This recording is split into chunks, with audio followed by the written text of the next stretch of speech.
Hello everyone and welcome back to The Analyst. The day is 24th of August and the 9 articles that are featured in today's Analyst are as follows. In the first article, we will envisage how Indian agriculture is going to look like in the Viksit Bharat and what challenges it needs to overcome. Then in the second article, in light of the recent historic visit of Indian PM in Ukrainian soil, we will analyze the importance of Indian-Ukraine bilateral ties. Then we will do a quick analysis of SEBI, the capital market regulator of India, because it has been in frequent news. Then we will see whether the mere insult of a member of SC/ST community amounts to an offence under the Prevention of SC/ST Atrocities Act 1989 and what the Supreme Court has to say about it. Then we will look into Chandrayaan 4 as it has been ready for design, and then we will also compare it with the precursors Chandrayaan 1, 2 and 3. And to take care of your prelims prep, we will be taking you through some very important prelims articles, and these are known as Prelims Snippets. So stay tuned for further discussion. So starting our discussion with the first topic in hand, this is a very beautiful and intellectual editorial analysis presented in the Hindu. So this is about what is the road to India's agriculture to get into Viksit Bharat, which is targeted in 2047. This is the editorial analysis, and we shall be therefore also analyzing the Indian agriculture in great detail. Why? Because it becomes a very important topic for both mains and prelims, especially GS3 part of paper. To begin with, when we talk about Viksit Bharat, what are we actually envisaging? We are envisaging a gross value added, or a GNP, a gross national product, which is 6 times that of the current GNP, which means we are expecting that a developed or a Viksit Bharat would be having this much amount of national product, which definitely means the population would be increasing, the standard of living, their demands, their purchasing capacity would also be increasing. But will the supply of the very basic necessity available for us? That is the food given by Indian agriculture. First, let's understand the existing scenario of Indian agriculture. So Indian agriculture, which also forms a primary sector of Indian economy, is strikingly the largest employer in the country, amounting to 45% of the total employment, by 2023. But surprisingly, it has seen declining contribution in GDP. When I'm saying declining, back in 1991, the contribution of agriculture in the GDP used to be about 35%. But then you all know what happened after 1991. LPG reforms came, which gave a revamp and boost to the tertiary sector, the service sector. So as a result, what happened? Agriculture sector suffered the most, and today, in 2023, it is amounting to a contribution of just 15% of the total GDP. So as you can see that it is the largest employer, which means it is feeding a lot many people, but its contribution in our GDP is very less. This difference is because of the low productivity of the Indian agriculture. Despite deploying so many human resources, it is not able to produce enough or optimum amount of output. The second thing is, Indian agriculture is very important for us because it makes us self-sufficient. India, which was not self-sufficient before 1960s, is now world's largest producer in MSP, which means millets, milk, spices, pulses. We are largest producer, and we are also one of the largest producers and exporters of some of the most prominent cereal crops, for example, rice and wheat. We are the second largest producer in that. Alongside, we also have a huge herd cattle population, especially of the buffaloes, largest in the world. So the quantum that we have in terms of agriculture resources is very good. Our standing is very good, which also is possible because of the agricultural land use that we have demarcated out of the total geographical area of the country. Just imagine this vast land of India, more than 50% of the land use is only dedicated to agricultural use. And even after that, the productivity is less even than some of the most impoverished countries of Africa. That is the situation going on. Now, one important fact which needs to be kept in mind is that when we rank all of the countries in the world according to the proportion of land use, it is China which is standing first, after USA, of course, because of their vast geographical expanse, and India stands fifth. But if we talk about the agricultural density, that is the total proportion of agricultural land as compared to total geographical area, India ranks first. That is the amount of resources we have put into agriculture. Then it also has great contributions in our forex exchange. Why? Because when we import some of the products, for example the coconut, some of the fruits, most of the milk that we export, or let's say the sugar cane that we export, the rice that we export, all of these give us a good amount of balance in the terms of forex exchanges. So this is also very important for feeding the forex reserves of India. That is the importance of Indian agriculture, but it is now in a dire state and further going so. And we need to take care of these challenges so that when we get into the developed Bharat, we also see a very developed kind of Indian agriculture. To understand this, first of all, let's understand the case study of China that happened. So China, when it got the independence, it started focusing more and primarily on the agricultural economy. India, on the other hand, started with the secondary sector and eventually in the tertiary sector. The largest employer of our country was neglected the most. And as you can see, China now is not only the top producer of almost all the agricultural commodities in the world, but also has increasing agricultural growth rate in response to its GDP growth rate.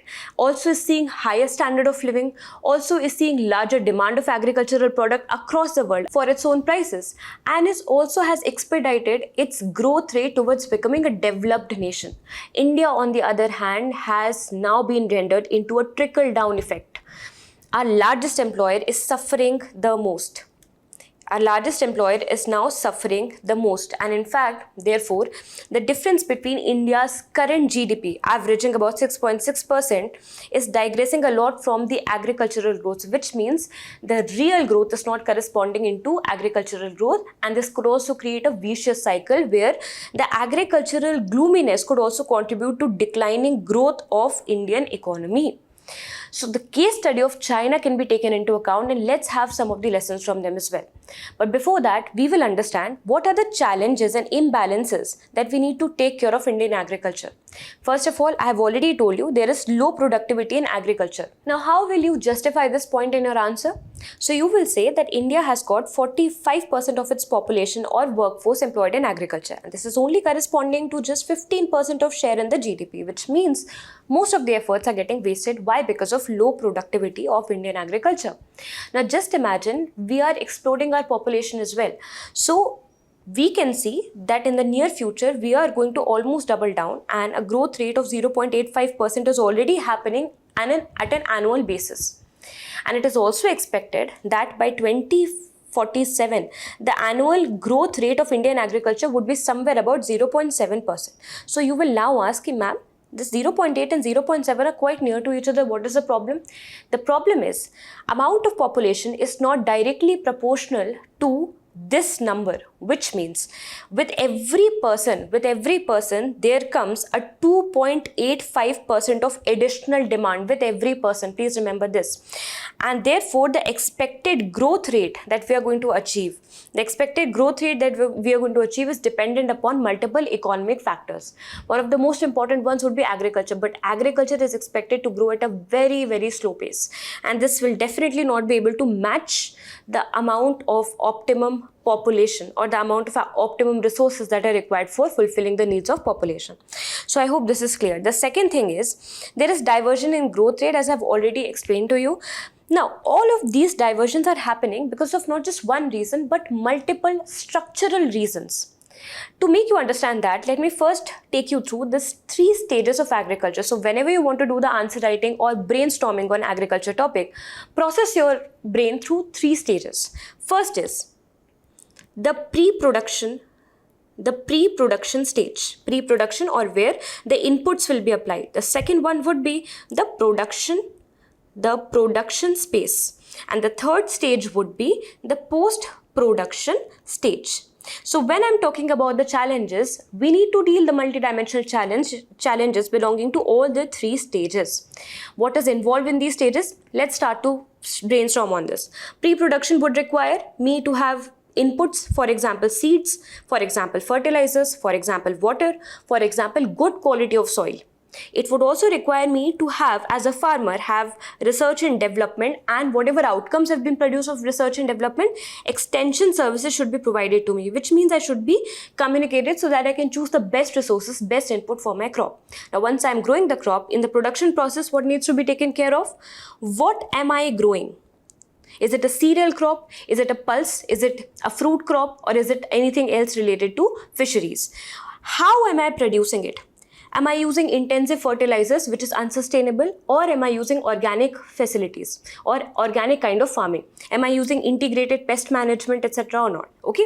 Next is post-production. Now, whenever I have produced it, how am I storing it? Do I have the cold chain storage facility? Do I have the marketing facility? Do I have the logistic mechanisms? So all of these comes into the post-production. So if we want to make our agriculture system robust, we always need to take a 360-degree comprehensive coverage of the issues.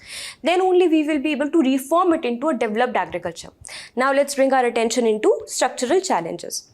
Now, to your shock, it is said that by 2047, agriculture's share in GDP might shrink to just 7 to 8%. So with the current rate of growth, if we become lethargic, the growth rate, which was 15% and is further declining, could decline up to 7% if no interventions are made.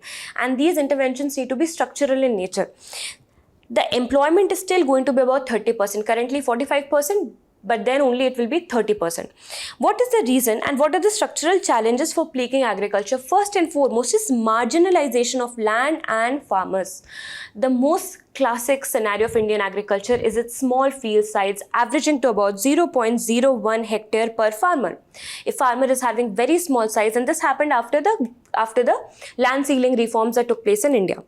Now, if a farmer is having small land, obviously would not be able to deploy some of the modern facilities. For example, modern infrastructure, for example, modern machineries, for example, having extensive or commercial kind of cropping which could be more remunerative. Farmer would not be able to do that. So definitely the category of the majority farmers would fall into a bracket of what we call as marginal and small farmers.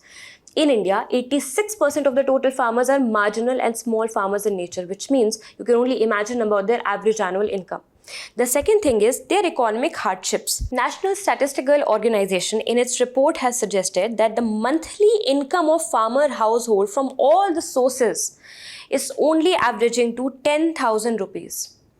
So this also talks about why farmers are not able to put good quality inputs into their productions.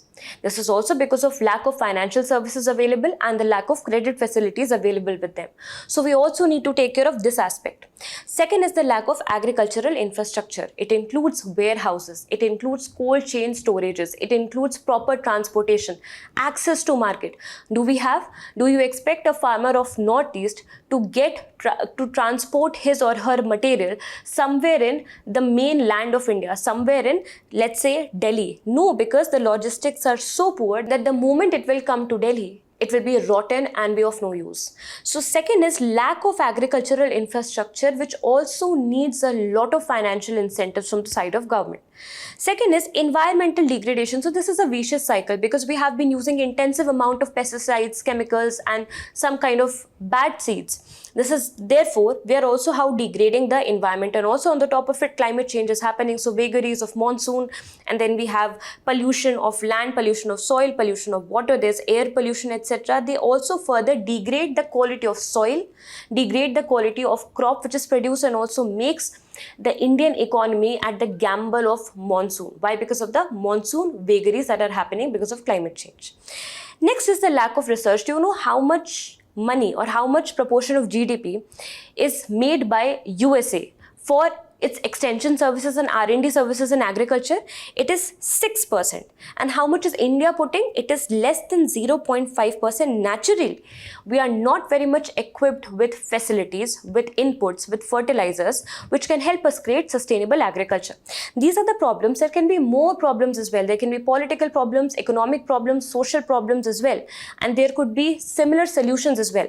But in short, we are going to now talk about the way forward, which are coming from these challenges. So first of all, as I told you, the entire agriculture sector should be taken as one food bowl. It should be given a landscape approach. It should be given an integrated, holistic approach in governance. And therefore, holistic approach is very important because agriculture is not just about raising or harvesting the crop. It is about, first of all, growing the right crop, taking care of the production, giving the right amount of credit, giving the right amount of insurance to the crop, giving the right amount of nutrients, and that to sustainable nutrients with the help of organic farming.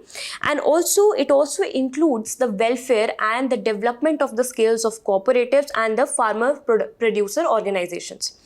Now, governmental initiatives that have been put forward in this direction are, can you name some? So in order to increase their annual income, there is Pradhan Mantri Kisan Yojana.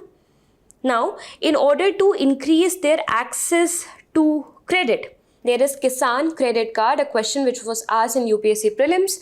The next is organic farming, and to do it, we have Paramparagat Krishi Vikas Yojana, or the National Mission for Sustainable Agriculture. Then for cooperatives and FPOs, we also have some. So whenever you want to write the answer, always augment it the way forward, especially with the government schemes. Next is having robust value chains. So for this, we have an example of Northeast. This is a very good case study by India. Northeast, which is not much harnessed with its potential, has now been provided with a value chain with the help of Mission for Value Chain of the Northeast region, developing value chain for Northeast region. This mission is taken care of, and with the help of this, the Northeast exports have been increased by about 20% in the last 10 years. How can we also do it? First of all, by producing or by creating public-private partnership to take the best of the talents of private agencies, the efficiencies of private, at the same time, the social justice and the willingness to serve people of the social sector, of the public sector. Next is to produce something similar to production-linked incentive scheme. This is basically to boost the manufacturing in India. You must already know it. What do? We bring certain kind of incentive for every incremental sale. So if you are able to sell more, I will be able to incentivize you more. And this can be also replicated in agriculture sector. Next is access to best technologies and the global market. For example, Ukraine, the next topic that we are going to deal. For example, Russia, for example, China, for example, USA. We can have collaborations, and we already have it with them. We can purchase the high yielding variety of seeds, the best of fertilizers, the best of technologies, and this can be used to boost the productivity. Just imagine if this 45% of workforce, along with productive equipments, for example, machineries, effective fertilizers, this can augment and this can accelerate our growth like never before. So this can also give us growth of up to 15% additional every year. This is how best technologies in global market will help us. Now the next is policy biases. Do you know that whenever government creates policies with respect to agriculture, it is always bent towards the consumer favor or consumer side as compared to the producer or the farmer side. How is it evident? So for example, some of the export bans that are imposed on products, the phytosanitary sanctions that are made, the market price and the stocking limits that are made. So all of this disincentivizes the consumer. So there needs to be a balanced approach in the form of policy. Next is the R&D and the extension services. We need to leverage our GDP share up to 1% at least, so as to create innovations, so as to create patented products, which not only our farmers would take benefit of, but farmers across the world would be able to be benefited from it. Next is reform the fertilizer subsidy. There's an important fact which is going to help you in prelims also. Do you know who is responsible for providing fertilizers or providing subsidies in fertilizers? It generally comes from the pocket of Ministry of Chemicals and Fertilizers and not from the Ministry of Agriculture. Now, fertilizers are primarily used in agriculture. Agriculture department is having better fronts with respect to farmer engagement as compared to Ministry of Chemical and Fertilizer. Naturally, the shift should be towards Ministry of Agriculture and not fertilizer, right? Next is the crop insurance scheme and the MSPs. The MSPs that we already have needs to be made accessible to different kinds of farmers and across multiple kind of calamities, for example, heat waves, cold waves, etc., which are new damages of the upcoming climate change world. So basically, the social security also needs to be provided. Next is climate resilient agriculture. You must have already heard of it. Climate resilient means I'm producing seeds, crops which are climate resilient, which means heat resilient, which means heavy frost resilient, flood resilient in nature. These climate resilient agriculture should also promote use of high yielding variety of crops. One of the best crops to be grown in this kind of agriculture is millet. This will also help the India to leverage the millet economy. So we already have celebrated the World Millet Year. So just tell me which year was celebrated as International Millet Year as proposed by India. Then we also need to promote precision agriculture. The best kind of agriculture is that which uses minimal resources and produces maximum output. Just like the concept of good governance that we read. So here, more crop per drop, precision agriculture, sprinkler techniques, these techniques which we can borrow from, we are already learning from countries like Israel, we are already learning it from countries like Madagascar, where SRI technique, system of rice intensification, has been used to boost the local production of rice over there. Using these techniques, we will be able to bring a rainbow revolution in the Indian agriculture, which is the need of the hour, to create our agriculture one of the best developed in the entire world. Now, if you've understood this topic, you may try to attempt this mains question. I will also give one more tidbit from my side. This is the GROW approach. So, whenever you have to deal with any question related to agriculture, the way forward would go like GROW plus T. GROW plus T. So, G stands for having genetic interventions, which means producing high yield variety of seeds which are also climate resilient in nature, which are also drought resilient in nature, which are pest resilient. So genetic modification or genetic interference is the first requirement. The second one would be resource management. Resource management, for example, deploying soil health cards, for example, providing subsidized fertilizers, input, seeds, etc. For example, the Seeds Village program. So resource management. Second one is research, doing research and development. In the O, we have got open markets. We have got organic farming. This also needs to be done. In the W, what do we have in W? Setting up of warehouses, cold chain storages, and also taking care of women empowerment, because women or bad agriculture could also lead to marginalization of women. So women empowerment is also need. And T is technological adoptions. Technological adoptions or adoptions of efficiency measures. So if you will understand or if you learn this GROW T technique, you will be able to answer the way forward for most of the agriculture question. Let's move on to the next topic. This is about analyzing the India-Ukraine relationship. It is in the context of the historic visit of the first ever Prime Minister ever since the establishment, and even you can say it that ever since the independence of Ukraine. So this is the first ever Prime Ministerial visit from the side of India in the soil of Ukraine. Very important for us in the upcoming mains examination. So first of all, do you understand what is the agenda of this visit? So Prime Minister who assumed this position for the third consecutive time has already visited Russia, has already visited Poland. Now is the time to visit another one. Why? Because India as a stance wants to have a diplomatic but balanced stance with all the countries. This is a kind of new non-alignment that we are seeking. Previous to that, the non-alignment philosophy that we believed in was to have equal relationships with all the members of the world. But now, the revamped form of non-alignment is that we want to have close ties with all the members. Close ties, which means deeper relation in terms of political aspect, defense aspect, humanitarian support, economic support, trade ties, etc. So therefore, India has now visited, and our Prime Minister has now visited the Kyiv, which is the capital of Ukraine. So agenda, first of all, is to naturally restore the bilateral ties, because you know what happened after the Russia-Ukraine war? India and Ukraine's trade suffered like anything. In the year of 2021, back in 2021, we were trading with a quantum of $3.3 billion worth goods and services. But now, after the war, in 2023, this has gone down to just $0.7 billion. And this is going to further aggravate if our bilateral ties are not restored. When I talk about bilateral ties, we can apply the pestle approach over here.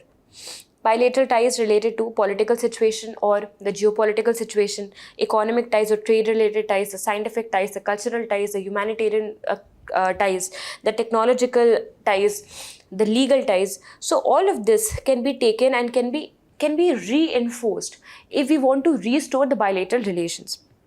Second is, it reiterated India's support for peace. So India has also made a clear stance that we are not with any country, we are with the peace. We are on the side of peace clearly. So it has also reiterated that India will provide humanitarian support to establish peace, will provide food security to establish peace in the region. Next is, for humanitarian support, Prime Minister has also symbolically visited the Martyrologist exposition at the National Museum of History at Kyiv, Ukraine. Next is, for again providing medical equipment especially to deal with the emergency situations, India has provided Bhishma cubes. So you could be asked, what are Bhishma cubes? These are emergency medical equipments and devices which are packed in a 12-inch cubicle box. This is a part of project Arogya Maitri, under which India is determined to provide humanitarian assistance to all the developing countries. Next is, we have also struck 4 landmark agreements across multiple sectors: agriculture, the pharmacy or the medicines, cultural, and also humanitarian. So these 4 landmark agreements have also been struck. What is the significance of this visit? First of all, it determines or it establishes India's role in the European peace efforts. India has now established in front of the global eyesight also that we are not the passive bystander or the onlookers of the war that is going on. We will take a stand, but the stance will always be inclined towards peace and not towards any country. So India's role in European peace effort becomes important. Second, it signals India's intention to actively participate in the diplomatic space of the Europe. Europe, especially the region in and around Ukraine, was classified by Mackinder as the heartland region. Now this is a geographical theory, just understand the basic of it. Because it was so rich in resources, if anybody was able to make control on this region, was able to control the entire world. This was the theory of Spikeman. Ukraine is also one such region, very, very important for India. A lot of the agriculture products that we receive, the metallurgical products that we receive are coming from Ukraine. It also supports a lot of medical students that are going from India over there. So therefore, Europe becomes a very important area for India, and not just that, it also helps us to counter China. Next is, it will help us revive the India-Ukrainian relationship, which was tormented after our deepening ties with Russia. So as you can see in the table, our exports with Ukraine used to be 2.49 in 2021 before the war, and now in the first half of 2024 it has declined to 0.45%. So definitely the trade ties have taken a backseat. Now let us analyze the SWOT aspect of India-Ukraine ties, which is strength, weakness, opportunities and threats. First of all, what are the strengths? So do you know that when Ukraine became independent from the Soviet Union in 1991, India was the first country to establish bilateral relationship or diplomatic ties by establishing embassy in Kyiv, its capital, in 1992. In the very next year, 1993, India became the only Asian country in which Ukraine made its embassy. So therefore, our ties have been very historic ever since the independence of Ukraine. We also have had a very important geopolitical brotherhood with each other, because when India was suffering from the war of 1971, it was Soviet Union led by a Ukrainian native basically a leader who supported India at that point in time. Also, in fact, the term Hindi Rusi Bhai Bhai was also coined by a Ukrainian leader, Nikita Khrushchev. So we have had a very strong diplomatic and geopolitical relation ever since 1992. The second is defense cooperation. Do you know that a lot of imports that we have are coming from Ukraine because of their strategic autonomy over military equipments. So the defense cooperation is such that the R-27 missiles are still to the date used in the Sukhoi 30 fighter jets of India. So we are also reliant on Ukraine for defense cooperation, and now we are also exporting them, especially in the times of war. Second is the diasporic cooperation. A lot of people from India, the natives of India, are actually working as prominent business persons and also as the medical students, medical science students. And that is why you saw a lot of medical science students of India trapped over there, because that is the kind of diasporic nature of India. This diaspora has also created an Indian club over there representing the Indian culture among the Ukrainian people. So we also have got good diasporic connection, people to people tie. Second is the humanitarian support. It is not just today, but India has been constantly providing lot of shipments, especially the medical shipments, even before the war times, to the Ukraine. So the top exports that we give to the Ukraine are food products, finished food products, and the medical equipments and medical services. This is what we are giving to them. And what about the economic relations? Well, India is the largest trading partner of Ukraine in the entire Asia Pacific region and standing 5th when it comes to global number. So economic relations have been such that Ukraine and India both have been dependent on each other for basic supplies, even like that of food, metallurgical products, etc. In fact, plastics and polymers are also coming from Ukraine in majority amount. Okay, plastic and polymers. What does India send? India, so basically we are purchasing something like sunflower or raw food material from there, and we are converting it into food products and then exporting back to Ukraine. We are using, let's say, metallurgical products from there, and then we are converting it into machineries and sending it to them. Then pharmaceuticals, we are creating that and sending it to them. So these are some of the import-export items that we exchange. Next is the cultural ties. They also celebrate Yoga Day, there is Hindi Divas, etc. So these are the strengths area which we have. And there are certain weaknesses which undermine this. What are this? Let's have a quick overlook. First of all, declining bilateral trade. I already told you, 2021, it was what? It was $3.3 billion. And now squeezed to 0.7. Impact on India's import. India has also suffered from inflation in many products. For example, the sunflower oil, if you've seen, the prices have shorted up. Why? Because we were dependent on Ukraine and the trade got distorted after the war.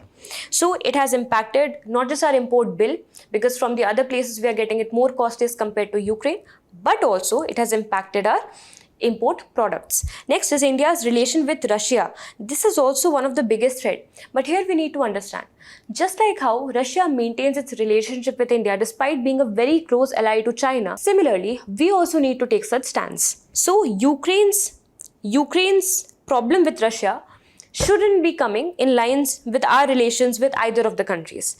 Second is Ukraine's criticism of India's nuclear test and Kashmir policy. This has also disenchanted the Indians about the Ukraine's policy. That is, of course, because of the changing leadership time to time. Now we've understood the weaknesses and the threats. What are the opportunities lying ahead? First and foremost is enhanced defense cooperation. You know what is happening? India is currently refurbishing its equipments, especially related to arms, especially related to defense. So basically, we are now shifting towards US-based equipments and not the Russian ones which used to have before. So we can take the opportunity of this war, supply these Russian-based equipments or the Soviet-based equipments to the Ukraine in exchange of something like a US-based equipment. So it enhances the defense cooperation between now, because now Ukraine is in dire need of India's defense export. So this opens up a very good opportunity for our export sector. Second is the geostrategic cooperation in the Indian Ocean. Why? Because the submarines or the naval weapon strategies and defense equipments of Ukraine's are even superior as compared to USA or Russia's. So we can use them in order to safeguard the Indian Ocean region and to act as a net security provider. Next is shift of production bases to India. That can also be done. See, production cannot take place over there. It needs to be refurbished. It needs to be reconstructed. That will take time. So for the time being, the production bases can shift over India. Has already happened for some of the oil tankers. Next is enhanced employment opportunity. This is a very good opportunity. We are having huge amount of human resources and they can maybe take their opportunities from the Ukraine, which needs to be redeveloped now. So we can also create a lot of opportunities in Ukraine for the Indian people. Next is enhanced cooperation in the digital sector which needs no boundary or need no space. So this will help us to forge better ties. For example, the Dia app of Ukraine is excellent in how digital governance or mobile governance can be done very easily. So this we can get inspired from. and our My Government portal can be something which Ukraine can use. So some of the digital cooperations can be done. So now what is the way forward? Taking from Gandhiji, first of all, the focus should always be on peace and never on the blame game. This is not just for Russia, but all the countries which are tormented by wars. Second is demonstrate policy of non-alignment with its new definition, that is to have closer and deeper relationship in terms of human engagement. Next is harnessing the sectors of emerging opportunities, all these sectors that we have just now read. You can again write it down in your answers. So as Gandhiji rightly said that there is no way to peace, there is only peace. So therefore India rightfully does not want to give any kind of peace clause or peace plan, which Ukraine already has. It does not require more peace plans. It just requires somebody to really listen to it, listen to its grievances, help to restore the food security and the other humanitarian crisis. And this is how the India can really become not just the net security provider, but net humanity provider. Because believe me, no diplomacy is better than humanity. This is a question for you, and I would expect you to answer this in the comment section. The next topic is a quick analysis of SEBI, Securities and Exchange Board of India, Financial Capital Regulator. This is in news because of a very important context. The business tycoon Anil Ambani and several others have been banned from the securities market for the next 5 years. They cannot trade. Why? Because of the fund diversion that they have done in their companies. And they have also been slapped by some of the fines by SEBI. So let us analyze SEBI very quickly. Before beginning this, in order to save your time, kindly refer the 11th August Analyst session by Vajiram and Ravi, because in which the same topic has been covered in similar details. So in this topic, without doing much ado, I will be giving you a brief overview about SEBI. So SEBI was established as a statutory body in 1992. But I have already told you that it was established way before via a particular committee, which I am expecting that they will be telling me the name in the comment. And it was non-statutory back then, and then it became statutory in 1992. Second is what it regulates. It regulates the capital market or the security market in the country. How is it empowered to do that? Because it has got judicial power, the executive power and the quasi-legislative power. It can not only make its own rules and obligations, which have to be followed by the market people, but at the same time, it is also quasi-executive, which means it can ask for or it can gather evidence, it can examine the book of accounts, it can take legal action if it wants to, and it can also give some of the judgments because it also has quasi-judicial powers. Now, talking about the analysis, there are certain significances of this body. At the same time, criticism is also there. Recently, allegation was made on the director of SEBI that she herself was ridden by conflict of interest because she had some stakes in the Adani group of companies. So first of all, what are the significances? Let's quickly overview. First of all, led to faster trade settlement because people now could settle their money in just 24 hours. T+1 settlement is now functioning. Before we used to have T+3 settlement. So because now I can get my money back quickly, it becomes more liquid for me to invest in the stock markets. Second is eliminated the physical certificates, which used to take a lot of red tapeism, bureaucracy, alteration, loss of the certificates. Now everything has been converted into electronic form or into digital papers. Next is the investigative powers that it has, because of which it can take suo motu cognizance of a lot of scams, and therefore since 2003 you are not seeing any big scam, and this is one of the biggest successes of SEBI. Next is it prohibits the fraudulent and unfair trade practices by imposing the due penalties. Now what are the criticisms? Appointment procedure is the biggest criticism. The reason for this is it is highly controlled by the central government, and the appointment procedure also keeps changing time and again. So there is no established methods as to who will be appointed and on what grounds the person will be appointed. Second is the search cum selection committee, again heavily central government biased. So basically consisting of RBI people and also a lot of secretaries and ministers from the side of central government. So this gives it a government bias. Next is influence of the finance ministry. Finance ministry is also responsible for collecting revenue. If a company is beneficial for revenues of India, it might give leeway to it as compared to other countries. Will it not impinge upon the impartiality of the functioning of SEBI? Yes, that is one of the criticisms. Next is that SEBI has got some excess powers. You know that power corrupts and absolute power corrupts absolutely. It has been evident from the rate of conviction. Rate of conviction has been less than 5% in case of SEBI. So we can say that in most of the time, SEBI has been has been exploiting its excess power. Next is tackling the insider trading is still not very efficient when it comes to SEBI or the power of the SEBI or the dealing of SEBI. So it has been inadequate so far. So what could be the way forward? Very quickly, first of all, there needs to be an audit mechanism for even this regulator. So we need to have regular reviews, not just of its own activities, but there should be an independent auditor for SEBI as well. Second is attract the best of the talent so that we can innovate, so that we can stop it from becoming a super bureaucratic institute. Second is lateral entry would support, because lateral entry would comprise of some of the best minds coming from the corporate world who have already seen how efficiencies can be built into the system, transparencies could be instilled. So lateral entries could also be considered. Now a lot of time conflict of interest will take place. So in the case of conflict of interest, why will it take place? If the board of member, if they themselves or the close allies have been associated with any kind of corporate, then definitely their corporate governance or their ethics will be compromised, or it will not be overviewed with that much intensity and impartiality. So to avoid the conflict of interest, there should be an establishment of process as to how to deal with the cases, how a particular person should react. Second is get the conflict of interest out into the open so that public see. The thing is, transparency beats germs like sunlight. So therefore, transparency is very important if SEBI wants to restore its trust among the public. Then training is very important. Declaring the interest of the members before enrolling them into the team is very important, or before they sign any contract, that is very important. So this is how we will make this body robust and also impartial. Now here is a question for you to practice. So kindly do it so that you will be able to leverage your score in the mains. It only comes with practice. The second one is the SC/ST Act, also known as the SC/ST Prevention of Atrocities Act 1989. So this has been in news because Supreme Court has recently held that mere insult to the member of SC/ST does not amount to an offence under this particular act.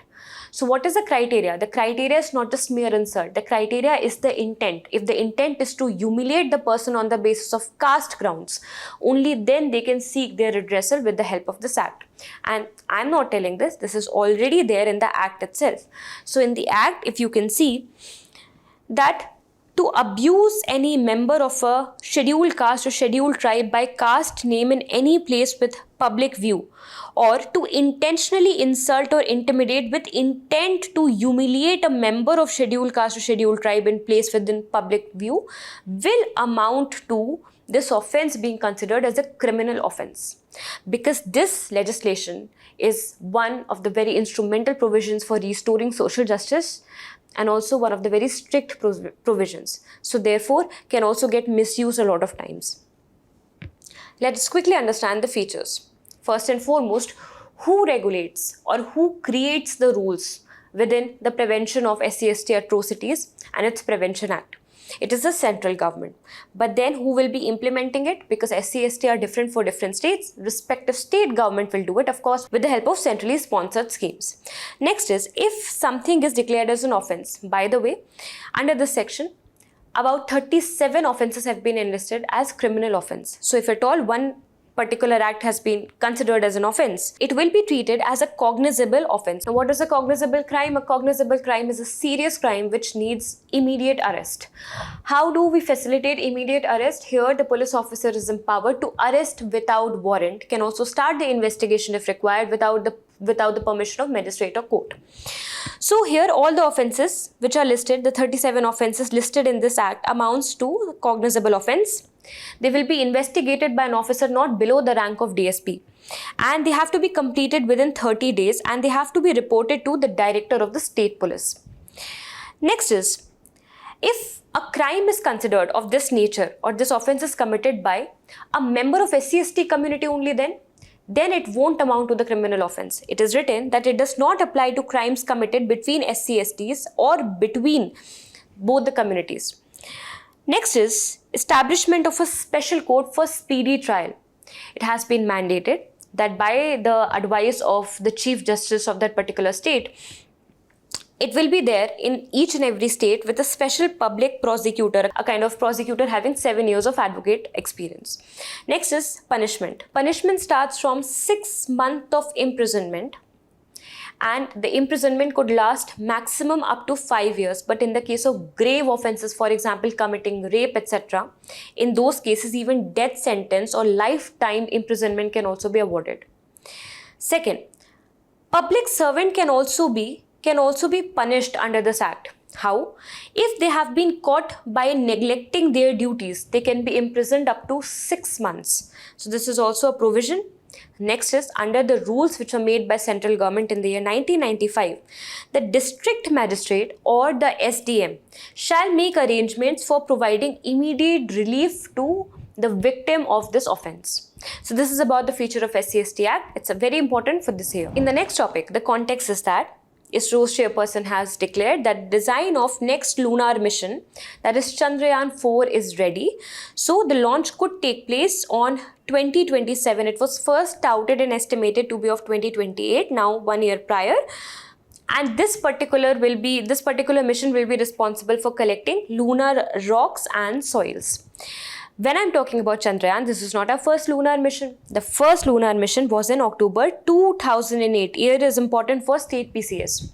Chandrayaan 1, launched in 2008, was launched via PSLV. Why PSLV? Because it was only supposed to be an orbiter around the moon surface. Only meant to map the moon surface and not to make any impact on the surface of the moon. So Chandrayaan 1 was given the functions of mapping. It was the first one to discover the water on the lunar surface. It had got multiple payloads and it was only equipped with one orbiter. Next came the Chandrayaan 2 mission. Chandrayaan 2 mission that was launched in July 2019, 10 years after the first mission. This was surprisingly having more payloads. So payloads meaning the equipment. It had orbiter, it had lander, it had rover. Because it was carrying so much weight, it could not be lifted with the help of PSLV. PSLV is the workhorse. PSLV is the most reliable but cannot do heavy lifting. Heavy lifting can be done by GSLV. So therefore, GSLV Mark III was taken for it. So again, this was to expand the lunar exploration, not just by having a far-off oversight like Chandrayaan 1, but also to reach and impact the surface of the moon, especially the South Pole. And had India been successful at this stage, the soft landing of the lander in Chandrayaan 2, it would have become the first country in the entire world to do so. But unfortunately, the lander failed and it crashed at the site and the rover eventually stopped working. Name of the rover was Pragyan and lander was Vikram. Now comes Chandrayaan 3. Chandrayaan 3, which has been our biggest lunar success because it made us the 4th country to perform soft landing on the south pole of the moon. So this was comprising of propulsion module, lander and rover. Please remember, it does not comprise of orbiter as we had in Chandrayaan 2, right? So it had all these components. And then we can also see that it was there for 1 lunar day, which means 15 days only.